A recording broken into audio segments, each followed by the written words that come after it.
Hi, this is JD Smar, and today let's talk about something real and personal. What do we do when we don't know how to pray? Kanang moment ba nga gusto ka mo ampo pero murag walay words nga mo gawas? Dili kay tungod kay dili nimo gusto pero tungod kay dili nimo ma-express unsay sulod sa imong kasing-kasing. If you feel this, you're not alone. Many people think prayer always needs the right words.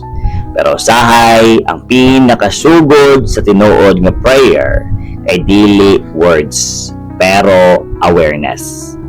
Let's start with this. Number 1, be still and calm as you are.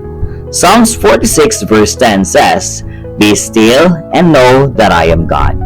Hilom lang ug hibalua nga ako ang Diyos. Sometimes, the most powerful prayer is the quiet one. Dili kinahanglang perfect, dili kinahanglang taas, just an honest heart coming before God. Even saying, "Lord, I'm here," tabangi ko, is already a complete prayer. And here's something comforting. Prayer is not a performance.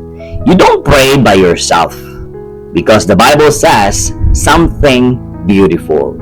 Number 2, let the Holy Spirit help you.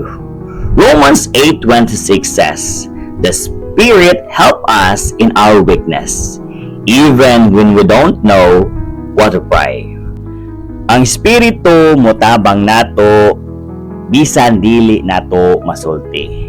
So kung maghilom lang ka, ug mo ginhawag lalom, kung maglingkod lang ka sa presensya sa Ginoo, the Holy Spirit understands you.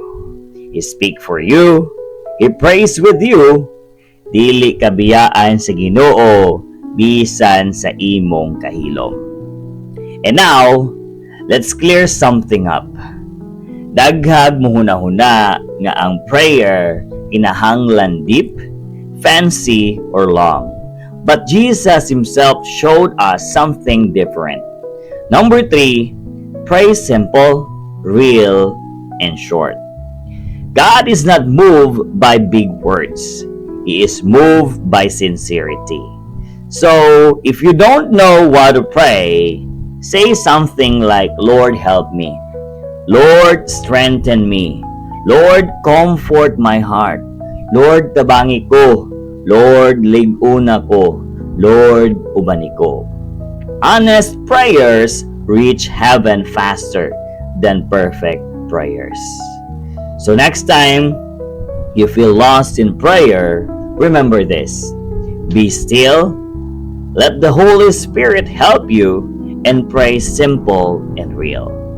When your heart turns to God, that is already prayer. If this message bless you, follow for more and comment below what's your honest prayer today. I want to pray for you.